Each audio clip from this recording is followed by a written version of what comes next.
சென்னை வியாசர்பாடியில் மூன்றாவது குழந்தையும் பெண் குழந்தையாக பிறந்ததால் பிறந்து 9 நாட்களேயான குழந்தையை கத்திரிக்கோலால் குத்தி கொன்ற தந்தை கைது செய்யப்பட்டுள்ளார். பச்சிளம் குழந்தை என்றும் பாராமல் பெற்ற தந்தையே குழந்தையை குத்தி கொன்றது ஏன்? சென்னை வியாசர்பாடி சுந்தரம் 4வது தெருவில் வசித்து வருபவர் 38 வயதான ராஜ்குமார். இவரது மனைவி விஜயலட்சுமி. கூலி வேலை செய்து வரும் ராஜ்குமாருக்கு ஏற்கனவே 2 பெண் குழந்தைகள் உள்ளனர். இந்நிலையில் 3வது பிரசவத்திற்காக விஜயலட்சுமி கடந்த 29ஆம் தேதி மருத்துவமனையில் அனுமதிக்கப்பட்டார். அங்கு அவருக்கு மீண்டும் பெண் குழந்தை பிறந்துள்ளது. இதனால் கடும் விரக்தியில் இருந்துள்ளார் ராஜ்குமார். கடந்த 4ஆம் தேதி மருத்துவமனையிலிருந்து டிஸ்சார்ஜ் ஆகி வீட்டிற்கு சென்றிருக்கிறார்கள். இந்நிலையில் 7ஆம் தேதி குழந்தைக்கு வயிற்றில் காயம் ஏற்பட்டு விட்டதாக கூறி தம்பதி இருவரும் எழும்பூர் குழந்தைகள் நல மருத்துவமனைக்கு குழந்தையை கொண்டு சென்றனர். வயிற்றில் பலத்த இரத்த காயங்களுடன் குழந்தை அங்கு அனுமதிக்கப்பட்டது. குழந்தைக்கு சிகிச்சை அளித்து வந்த மருத்துவர்கள் குழந்தையின் வயிற்றில் இருந்த காயங்களை பார்த்து சந்தேகமடைந்தனர். உடனே அது குறித்து குழந்தைகள் பாதுகாப்பு மையத்திற்கு தகவல் தெரிவித்தனர்.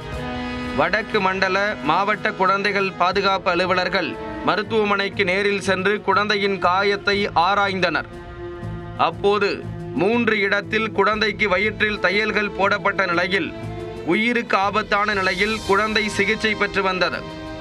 குழந்தையின் வயிற்றில் யாரோ கூர்மையான ஆயுதத்தால் குத்தியது போல் இருந்ததால் உடனே குழந்தைகள் பாதுகாப்பு மைய அலுவலர்கள் வியாசர்பாடி காவல் நிலையத்திற்கு தகவல் கொடுத்தனர்.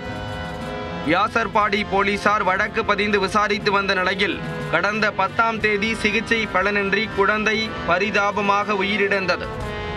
மருத்துவர்கள் மற்றும் போலீசாருக்கு குழந்தை இறப்பில் சந்தேகம் இருந்ததால் குழந்தையின் உடலை உடற்கூராய்வுக்காக அனுப்பி வைத்தனர்.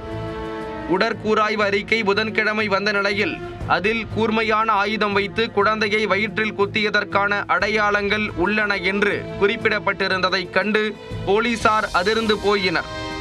குழந்தையின் தந்தையான ராஜ்குமாரை பிடித்து கிடுக்குப்பிடி விசாரணை நடத்திய போது குழந்தை குத்தி கொல்லப்பட்ட தகவல் வெளிச்சத்துக்கு வந்தது. 3வது குழந்தையும் பெண் குழந்தையாக பிறந்ததால் கத்தரிக்கோலால் குத்தி கொலை செய்ததாக ராஜ்குமார் போலீசாரிடம் வாக்குமூலம் அளித்துள்ளார். ராஜ்குமார் மீது கொலை வழக்கு பதிவு செய்த போலீசார் அவரை நீதிமன்றத்தில் ஆஜர்படுத்தி சிறையில் அடைத்தனர். அடுத்தடுத்து 3 குழந்தைகள் பெண் குழந்தையாக பிறந்ததால் அதிர்ச்சியடைந்த தந்தை பச்சிளம் குழந்தை என்றும் பாராமல் கத்திரிக்கோலால் குத்தி கொலை செய்த சம்பவம் அப்பகுதியில் பெரும் பரபரப்பை ஏற்படுத்தியுள்ளது.